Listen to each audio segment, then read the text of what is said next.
Well, if you've been following along, we know we're in our third video. Look, I changed the sign before the video started. Okay, so we're going to be working with cosine.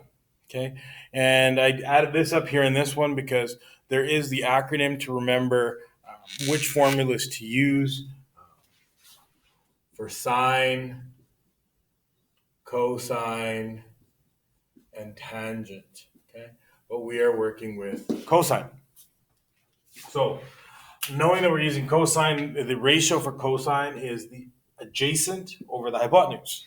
Well, we know the hypotenuse isn't going to change. It's the adjacent that is determined by where the angle is. Now, as in most videos, I've been ensuring that you know where theta is. So let's put her down. Let's say this is the angle we're trying to find. It means this is the adjacent side. Okay, that's opposite. Hypotenuse doesn't change. Let's put in some numbers, try to work through this with us. Okay. So we've got our numbers. We have a ratio. First things first, we know our ratio. We're going to label it. If this is the opposite, we'll write that in just so it doesn't confuse us. Makes this the adjacent side. And as always, the hypotenuse, the longest side, never changes. That's why it's kind of written in the middle. Now, I'm not going to do that on your sheets or your worksheets or your assignments, but just remember, okay? Once we've actually finished this, now we substitute it in. So the cos theta is going to equal the adjacent over the hypotenuse. We rewrite it, as always, because in our calculator, this is how we're going to enter it. All right? So cos of -1, we do it through our calculator. We're going to get theta is going to come out at about 37 degrees. Okay. Now, what is the total angulars or angles inside a triangle work out to? 180? 180. Okay. So we can write this two ways, but we know that we can go 37 plus the 90, because this is always 90, minus the 180.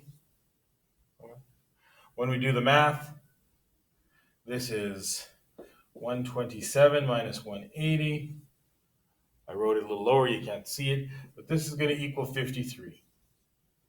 That means if this one's 37, this one's 90, that's 53. Now that's using cosine. Once again, just to reiterate just kind of what we went through. First things first, make sure that you have the proper ratio. Okay. Once you've got the ratio, make sure to label the sides according to the angle. If the angle's here, that's the opposite. This is the adjacent. Once I've labeled it, because this never changes, I substitute in 4 divided by 5. I type into the calculator as seen here, because this is our calculator function, using the calculator that we have agreed upon, the web-based one. Okay. You're going to come up with an answer of 37. They'll be called little decimal spots, but we'll round it to the 37. I've got 37 plus 90 minus 180 equals 53. And that's pretty much finding the cosine using the ratio. Getting kind of good at this teaching backwards thing. Any questions, make sure you send me a message. I can individually Google Meet with you, and we'll go through figuring it out. Next video, there'll be 2 more examples that we'll work through on how to figure this out. Go Packers.